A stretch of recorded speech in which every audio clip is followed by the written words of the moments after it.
What did you learn from the writing process for Use Me? Well, I think, the first treatment wasn't that great, and it was because there was a fundamental problem, which was we were trying to send the wrong character on an arc, right? I was trying to send the Sierra character on a certain arc, and it didn't ring true to reality. So I don't want to give spoilers away for when people see the film, but sometimes when you're hitting your head against a brick wall when you're writing, it's actually this fundamental problem of having the wrong protagonist, right? The person who you're making change and transform, it's feeling artificial because it's just not right for the story. So that really changed from the first draft of the script, where it was very much about Sierra changing, and it just didn't feel authentic. So then I sat down with Sierra and I said, all right, listen, who do you want to be in this movie? Do you want to be Bruce Wayne or do you want to be the Joker? She said, what are we talking about? I said, well, I'm trying to make this story where you have this big epiphany and you change and stuff like that, and it kind of feels phony. Maybe your character doesn't necessarily change fundamentally. Maybe how we perceive your character completely changes, but maybe you're just you. Kind of like the Joker, right? This anarchist who is kind of the same from beginning to end. And she was like, okay, I want to be the Joker. And I was like, I bet you do. So once we kind of shifted gears and actually made my character more the protagonist, meaning, the conduit through which the audience experiences this world, everything changed. And the scripts got much better, the whole thing made more sense, and it all felt more authentic. So yeah, the first draft just had a fundamental problem. It was like the wrong protagonist. Yeah. And are those notes too that your producer had given you, or you came up with that on your own? For sure. No, I mean, it sort of became apparent to all of us, Sierra, Jonathan Green, the producer, and myself. We just felt this direction isn't working. And it was obvious, that something wasn't right. So we were very frank about that. And then we kind of went in a new direction, and it felt a lot more authentic. But I wouldn't have got there if I hadn't written out a conventional screenplay.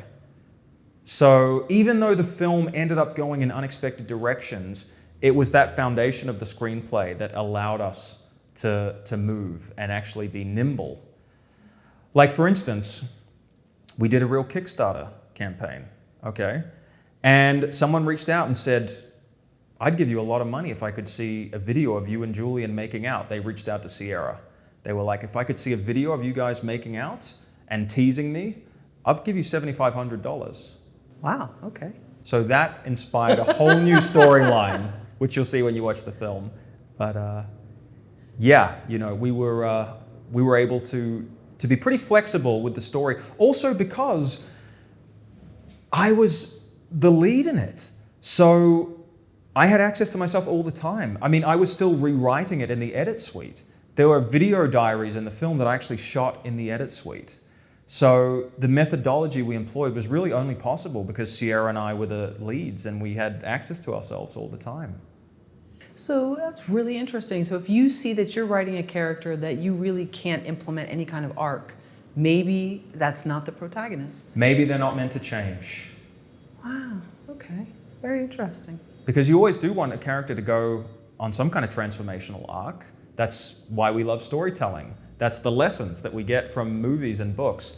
But maybe you've picked the wrong character. Maybe that character isn't meant to change, and maybe that's okay. That's a piece of advice I wish I could have given myself at the start of the writing process. But you knew that the character of Julian could change. Well, it opened up a whole bunch of new possibilities for the journey my character could go on, just by shifting the focus a little bit. Wow. Yeah. Very interesting. Yeah. How long was the screenwriting process?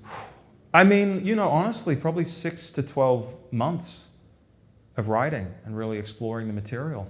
Yeah. I mean, it's funny, the film seems to just kind of like naturally unfold, like it all just really happened. But right from the first scene, it's actually pretty meticulous how it's all set up. And I hope that's invisible. I hope the audience just feels like it's spontaneous and it's kind of like this documentary that kind of got out of control. But no, we plotted it pretty carefully. And it's funny, I've never felt so in control of a process creatively. Even though it feels like total chaos while you're watching it, it was actually the most I've ever felt like I really had a strong grip on it. So yeah, it's sort of an illusion. the chaos of the movie. A very calculated illusion. So, do you want to be Bruce Wayne? Do you want to be the Joker? It's a good question. It depends on the movie. I'm maybe more the Bruce Wayne in this movie. Sierra Lynch is a good Joker. I'll let her be the Joker.